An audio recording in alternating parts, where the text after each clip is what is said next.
enttäuscht die Zuschauer.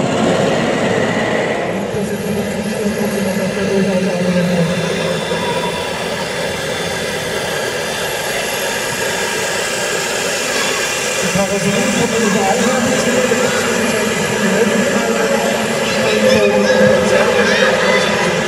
sehr, sehr viele Hersteller.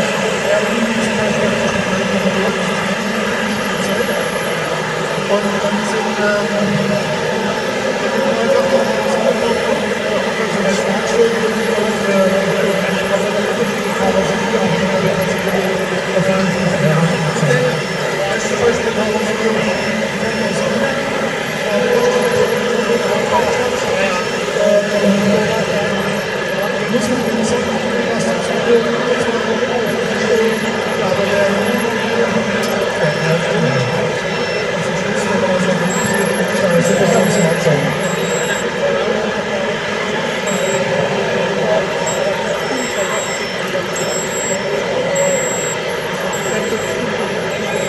also das sagt man, das ist auch ein Haus, weil ich so Sonderform verwende und der Personal ist auch eine Amerikaner. Und daher bin ich jetzt hier her, eine Weile von der Poppolitik und alle Institutionen muss dann halt einfach eine Zalando-Bestellung von einem Partner, das man ein bisschen Geld von der Geldkasse hat.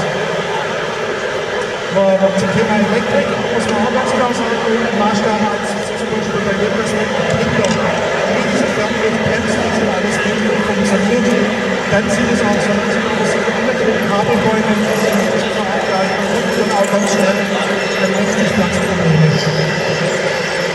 Der Vorderkopf geht sich über den raus, das ist so ein Fahrzeug typisch amerikanischen Felsenkrabbler, mit dem die Amis noch 1000 Pence irgendwo in die Felsformation fahren, wo der Maßstab jede Mal zu 50 Gewicht gewählt.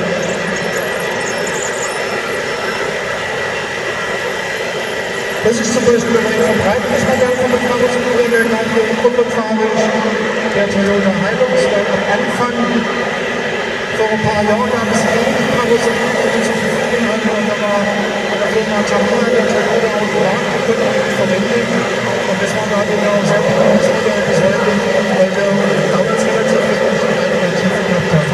Wenn wir jetzt aber die grüne Unimog sehen, mit der Stahlkarosserie, das Waschfahrzeug, also derselbe ist vollgelendet worden, trotzdem die ganze Gimmicks, der man dran hat, der kann also genauso viel wie andere.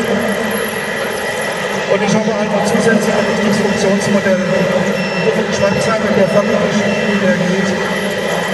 Ganz tolles Fahrzeug. Es gibt auch für diese 1-10er Modelle auf der Präsentation hier auf dem Parcours, da wird ein richtiger Plattteil stattfinden.